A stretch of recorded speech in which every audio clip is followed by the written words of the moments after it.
Hello, hello, hello. Welcome back. Toy Thursday with Johnny Tiger, or rather, the remake of this week's Toy Thursday, which, like I mentioned in the earlier video, the video ended up getting broken halfway through upload, and I couldn't do anything with it. And worst of it all was it was actually blocking me from uploading both Fitness Friday and Survival Saturday. So I ended up having to delete this almost an hour long video, and so now I am doing a remake of Toy Thursday. Today's date is actually Saturday, July 31st, 2021. Now, the previous episode, I planned on showing you two sets of siblings, warrior siblings, from the Lord of the Ring fantasy novels. But I ended up only doing Boromir and Faramir, the warrior siblings from Gondor, the Kingdom of Gondor.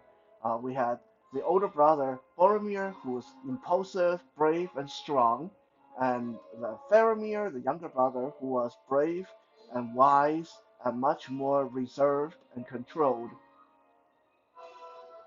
The reason we didn't get to the second pairing was because I ended up spending a lot of time explaining The Lord of the Ring and my experience with the books and the movie and giving a summary of what the story was about, just in case we have people who have not read Lord of the Ring on, or watched the movies. So this week I'm going to try to not go into too much recap of the overall layout. So if you guys don't know what Lord of the Ring is, I strongly recommend you to go back to the previous episode and watch that one first, because without a basic knowledge of who's who, what is what, you might find this episode to be particularly confusing. Also, as those of you who can see your screen will doubtlessly notice that our setup is a little bit different. This is because uh, the other day I was on the FaceTime with my good friend Darren, and I was showing him a action figure lineup, and he kept saying, "Bring the camera closer, a little bit closer, closer," and that made me think that maybe in the past I always had the camera too far away, and maybe you guys couldn't really see in details what I was showing you. So I have set up the camera in approximately the same distance as it was better for Darren to see the action figure. Hopefully, this will make it a lot more watchable. Now, I do feel a little bit bad about having a wrong distance, a wrong uh, angle before. But this is one of those things that you guys need to let me know. You got to remember, I'm totally blind. I'm standing here making videos every day. I really have no idea how these things look. So without your input, I wouldn't know when I had to change things. Okay? So don't be shy. If you think things need to be closer, further away, lighting have to be better, backdrop have to be better, my arms in the way, I'm moving too much, yada yada yada. Let me know, please. That's how I learn. Now, those are constructive criticisms. I'm totally fine with that. I love learning from that. But if all you want to say is a video sucks, oh well, then you might as well keep that to yourself, because I'm not going to stop making sucky videos just because you say it sucks. So those comments won't really help. I mean, you're totally free to feel free to express yourself, but it's not going to be very productive. Anyway, enough enough going off topic. Now let's talk about this senior citizen in front of the camera. Who is this guy? As we can see, this is a older uh, looking character wearing a very majestic looking cape. He has long hair going down to his shoulder.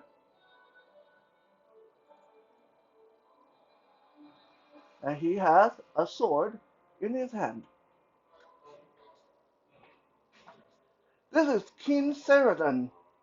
King Théoden is the ruler of Rohan. Now, as I mentioned in the last episode, for the Lord of the Ring trilogy, there are two major kingdoms for the race of the human race. One is the Gondorian, the kingdom of Gondor, which we talked about with Boromir and Faramir, the two brothers. And then the other kingdom is Rohan. Now, how are they different? Well, basically, they are different in that Gondorians are tall and strong and have usually dark hair, and they seem to be more adept at fighting on foot, while the Rohirrim, whatever you call the guys from Rohan, any of you who read Lord of the Rings can let me know how you pronounce that. I usually pronounce the Rohirrim. The Rohirrim, they are blonde hair, blue eyes, they're tall and graceful, and they usually fight on horseback. They're, they excel in horsemanship, and their cavalries are devastating. So King Théoden is the ruler of the Rohan kingdom. When we first came across this character uh, in the book and in the movie, he was not doing so well. He had been feeling his age. He's in his 60s or 70s, I believe, and he seemed kind of senile. He seemed to be making a lot of really bad decisions, and he seemed very lethargic. So when we first became aware of King Théoden, our impression of him was this senile old king who was quickly losing his wits. And then gradually we came to realize that there was a guy beside him, his chief advisor, who was actually working for the bad guys. And the chief advisor has been poisoning the king's body, poisoning the king's mind with magical potions and his words, and he just always leading the king down the wrong path, helping him make all the wrong decisions. And at one point, King Théoden's son, Prince Theodore, died in combat defending the border, and his favorite nephew, uh, Éomer, actually became the next in line for the throne. Éomer was very loyal and one of the best horsemen and warriors in Rohan, but because of the chief advisor leading him uh, into thinking that Éomer was untrustworthy, King Théoden actually banished Éomer to the outskirts of the kingdom, effectively isolating himself from his most loyal soldiers. Through all this, the only person standing beside King Théoden to try to help him was his niece, Éomer's sister, Éowyn, who, because she was a woman, really didn't have a lot of say in the matter, but she did her best to try to make sure her uncle was taken care of.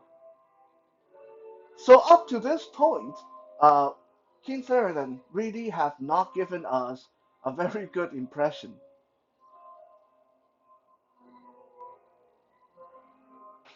However, suddenly, one day, Gandalf and some of the other guys from the Fellowship showed up at the palace, demanded to see King Théoden. And Gandalf, realizing what was going on with the king being poisoned and stuff like that, used his magic to snap the king out of it and expose the uh, evil deeds of the chief advisor. And then it happened. One of my personal favorite part of Lord of the Ring, the king, upon recovering, asked to be handed his sword, and he said, "Bring me my sword." And they did. They brought him his sword, and we saw in front of us this transformation, this senile old king who was just recently very like wasting away, very lethargic, took up his sword, and he almost like he transformed into a stronger, a much more assertive leader.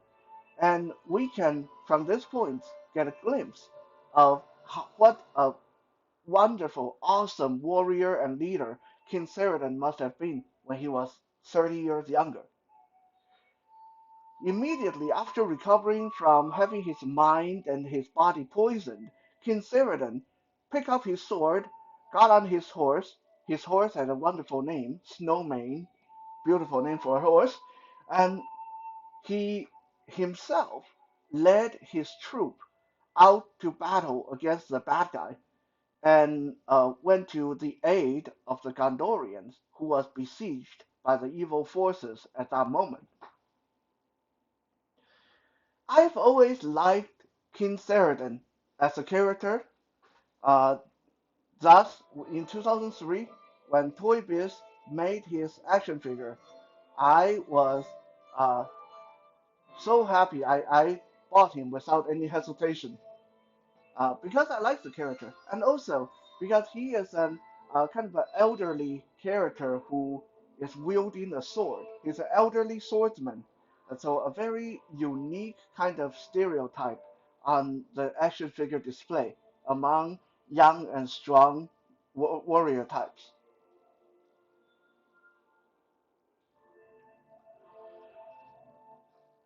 From that point, once he rode out into battle, King Théoden shown us how much of a badass he was, even though he was elderly. During the battle to help the Gondorians, he went up against a tribe of barbarians from the south that were working for the bad guys. And these barbarians were riding these giant monster war elephants that's called Mumik. The Mumiks, they look like giant elephant, but they were bigger than regular elephant, and they have 6 tusks, and they were armored, and each Mumik could carry like 4 or 5 barbarians that could shoot arrows and throw spears from the elephant's back. They were almost unstoppable in battle, and they were definitely really giving the Gondorians a lot of trouble on the battlefield. And then King Théoden came charging into the fray with the Rohirrim cavalry, and King Théoden went up against the leader of the barbarian, one-on-one style, single-handedly killed the war elephant, single-handedly killed the leader of the barbarian. I mean, for a guy who's just recovered from being poisoned, that is really quite impressive. Now, keep in mind, this part only happened in the book. In the movie, it didn't happen this way, and we'll talk about that in a little while. Unfortunately, King Théoden was feeling so good about himself at that point, he went on to challenge the leader of the evil forces, the Witch-King of uh, the Ring Wraith.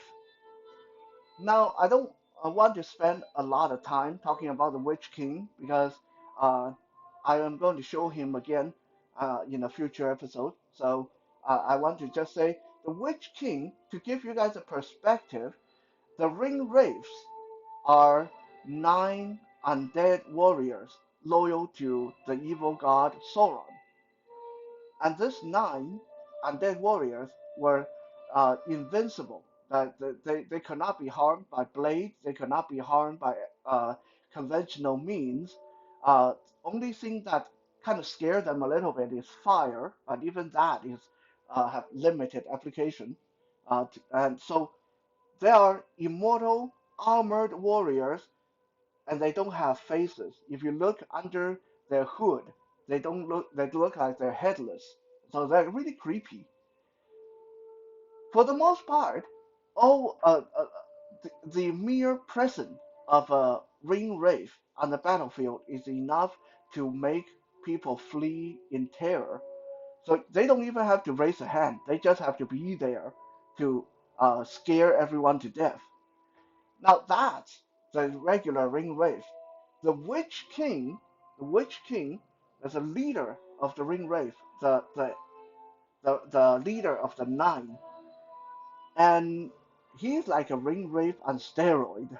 He's bigger, deadlier, and there is a scene in the Lord of the Ring movie that's only available in the director's cut. You guys can search it for it. Gandalf versus the Witch King, director's cut, Lord of the Ring.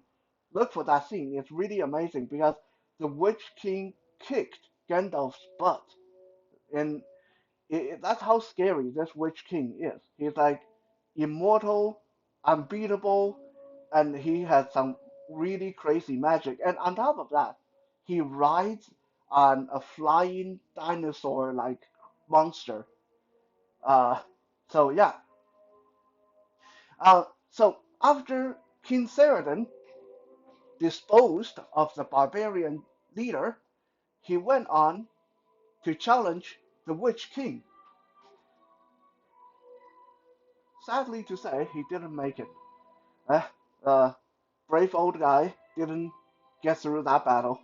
Um, the Witch King was able to spook Snowmane so much that the horse uh, reared up and fell over and uh, crushed King Théoden beneath it.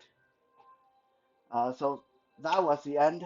A very sad ending to a brave old king, but definitely showed how brave he was to challenge like the worst enemy he could find on the battlefield, the Witch King, who could even defeat Gandalf in combat. Now, Gandalf is a wizard in Lord of the Rings, the essentially Lord of the Rings version of Jesus Christ. You know, Lord, Gandalf is that guy who can defeat anybody, who can get anything done, and which king was able to kick his butt.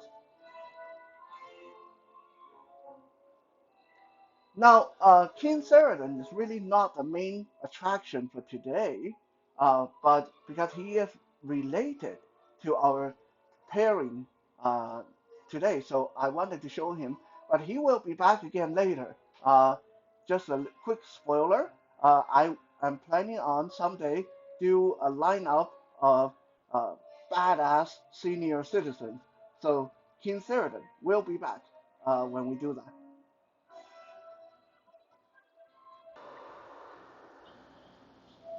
Now stepping onto the battlefield or in front of the camera, this tall and helmeted warrior, this is Éowyn. I mentioned just a few minutes ago that when King Théoden's son, Prince Theodore, died in battle, the heir to the throne became his nephew Éomer. Éomer was the marshal of the Mark, which means he was like the captain of the Rohirrim cavalry. He was the number one warrior underneath King Théoden's banner. He was the next in line for the throne, and he was dedicated, brave, skilled in battle, one of the best horsemen, one of the best swordsmen in Rohan. But because King Théoden was being poisoned by his advisor, he exiled uh, Éomer to the border. So Éomer, obviously kind of pissed off, spent his day leading his horsemen riding around the outskirts of the kingdom, and whenever he came across bad guys, he would just slay them on the spot. That was our first encounter with Elmir in the book and in the movie. was when some of the fellowship, some of the good guys, the Hobbit and the dwarf and the elf and Aragorn, ran into Éomer's troops on the outskirts of Rohan. And our first impression of Éomer wasn't very flattering, because our first impression of Éomer was he's loud and rude, and he almost got into a brawl with the dwarf Gimli because he made fun of Gimli's short legs, and they, they they weren't very civilized with each other. Um, However, that quickly got sorted out, and Éomer told them what was going on with Rohan, how the king was not himself, the king was senile, and they went on into the palace to save the king. Afterward, Éomer rode alongside King Théoden when they rode into battle against the forces of evil and to the rescue of the Gondorians. Later, when the king died in battle, Éomer did end up being first in line, and he became the leader of the Rohirrim people. Like most Rohirrim people, Éomer is tall and lean and very graceful. Uh, this action figure show him with removable helmet. You can see he has shoulder length, actually a little bit past shoulder length, a lot of long hair. That's a lot of hair, almost like me when I don't have my hair tied back. And if we turn him around, he's wearing a lot of leather and chain armor, very good for horsemen who have to move fast and be able to fight without weighing the horse down with a lot of plate armor. And he's got his sword in his hand. The sword, by the way, has beautiful horse markings on the guard and hilt. I don't know if you guys can even see it. Let me bring this closer to the camera. Just the sword itself to hopefully allow you guys to see this.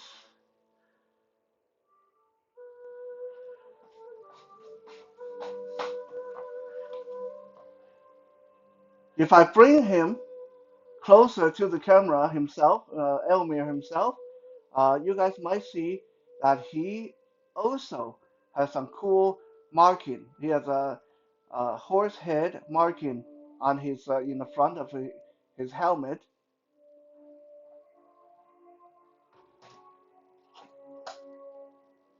Helmet is falling off.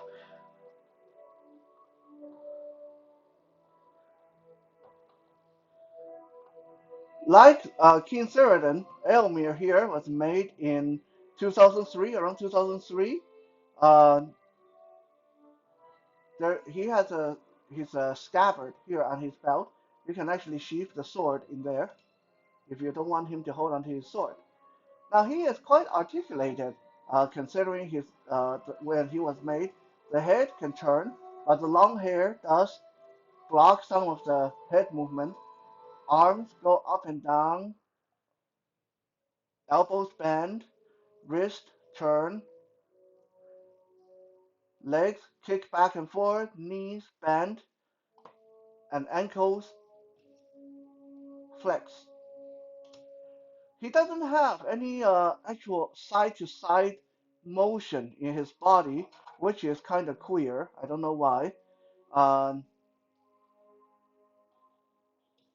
and also, this action figure in particular has something strange about his posture. I don't know if you guys can make it out. And he just dropped his sword. Don't do that. You're a brave warrior. You're the next in line for the throne. Not supposed to drop your sword. I don't know if you guys can make it out, but if you look at him from behind, he almost seems like he's leaning forward. There's arch to his back, which I'm not sure why it's even there. It almost makes him look like he's hunched back and just strange. I mean, if he's sitting on a horse, maybe that would make sense. But this is one of the things I complain. about these Lord of the Ring figures back then. When ToyBiz was making these guys, they were actually making horses for some people. However, they never made any horses for the Rohirrim warriors, which was the ultimate irony because Rohirrims were known for their horsemanship. Everything to do with Rohan was to do with horses. So if anybody was supposed to get horses, these guys were supposed to, but they never did.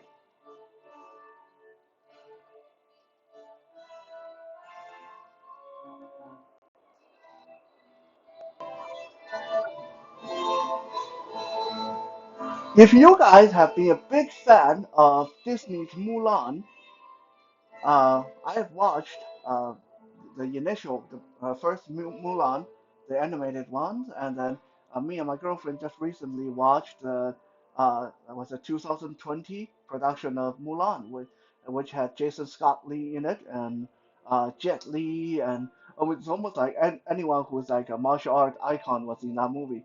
Anyone but Jackie Chan.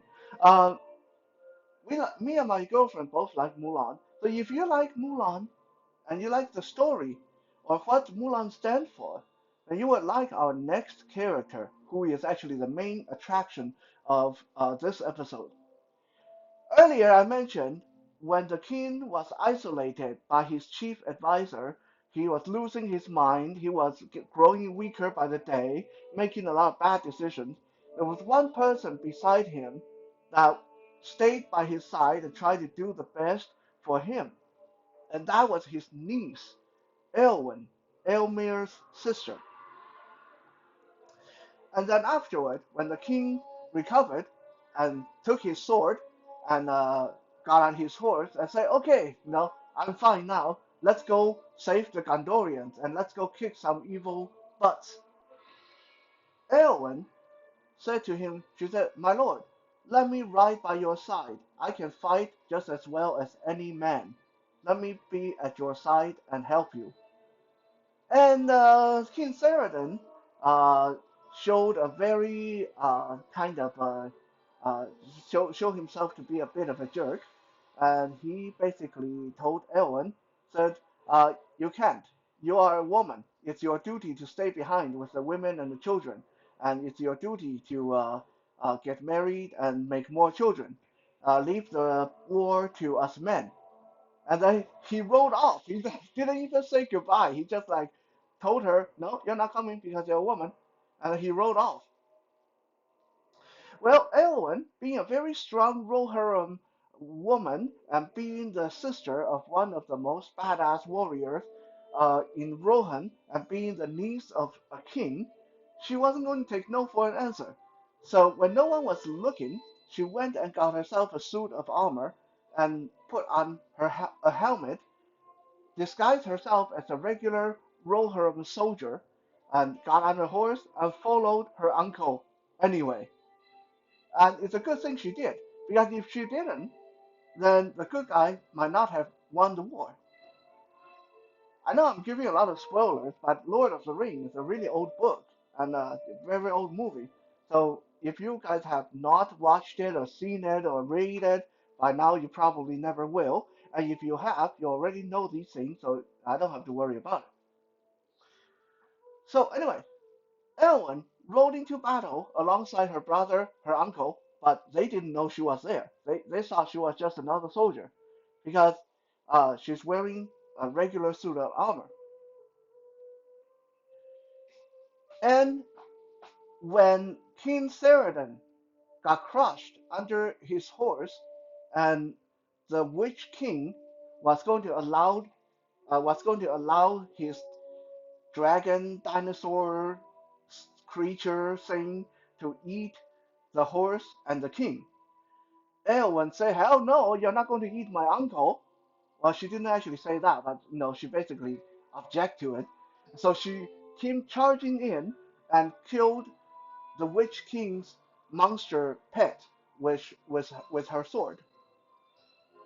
And that pissed the Witch King off so badly, the Witch King decided to take her on in single combat. Which, to the Witch King, I'll admit, to the Witch King, it probably seemed like walk in the park because, like I said, the Witch King is immortal.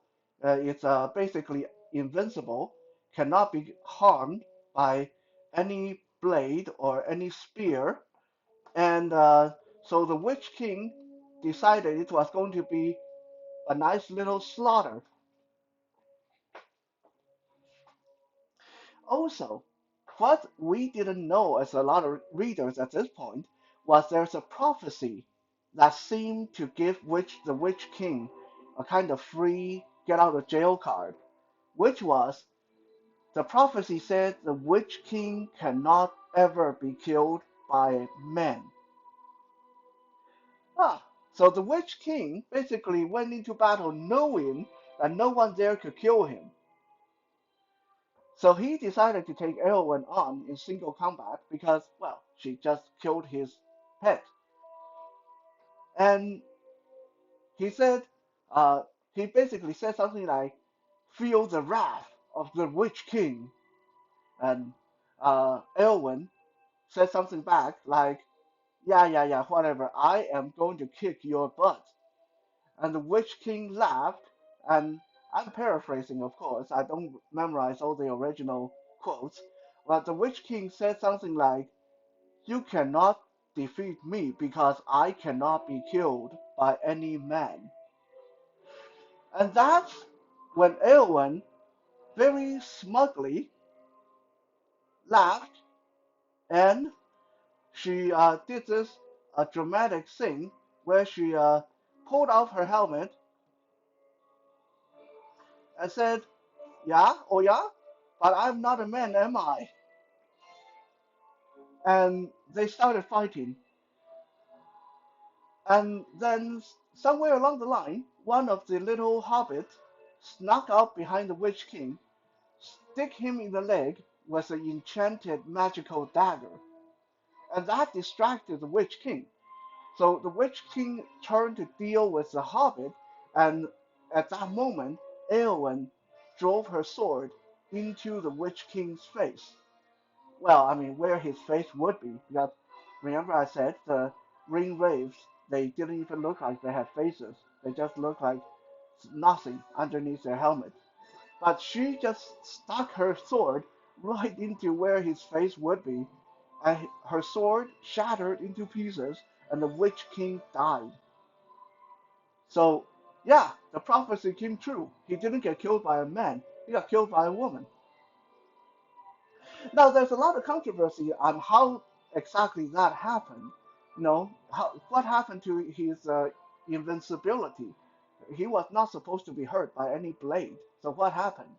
One of the speculations I like the most is that the magical dagger the hobbits stabbed him with, maybe it interfered with his undead magic and it turned him for a brief second into mortal. And that's why when Éowyn stabbed him in the face, it ended up killing him. It's quite possible that the Witch King didn't know that was going to happen. If he knew that was going to happen, he probably would try to block the sword. But he was so confident that no sword could harm him that he just let it happen. Éowyn, however, did not get off scot-free because the destruction of the Witch King allowed a lot of his poison to go into her body, and she ended up being out of action for the rest of the war. But while she was recovering, she did find herself a nice boyfriend, because at the same time, Faramir, who we reviewed last time, was also recovering in the infirmary.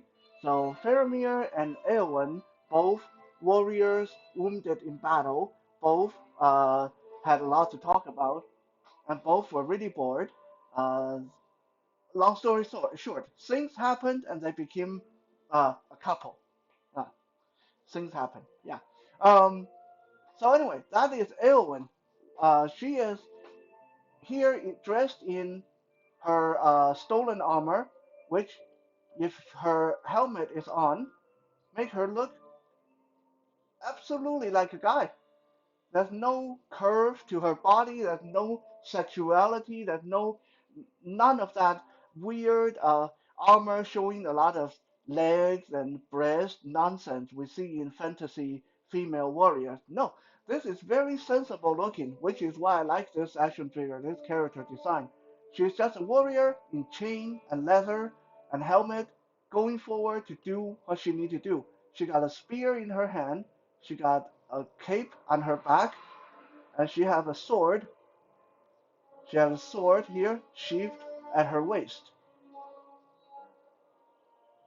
She is very articulated, just like most of these Lord of the Ring action figures.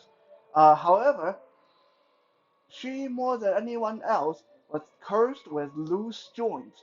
Like the plastic used to make her joints are really gummy. So in hot weather like this, it's almost impossible to get her standing without her sagging down to the floor. But there's a lot of details on this action figure. The helmet looked a lot like her brother's helmet with a crest on the top and horse design on the side and front. And she got this chain skirt piece that come down, covering her, protecting her leg, lower body. You can see some of this chain armor on her arm. And without her helmet, we see her long hair flowing down behind her, and you get to see her face, of course.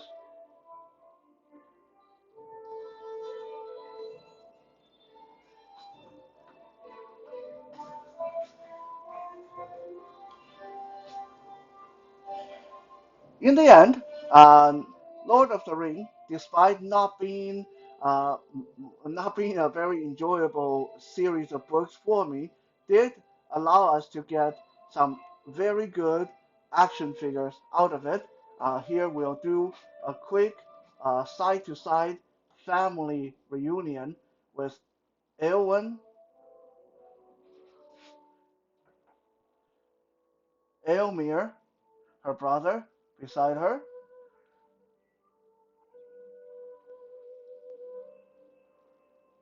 and we'll put in front their brave uncle, King Théoden.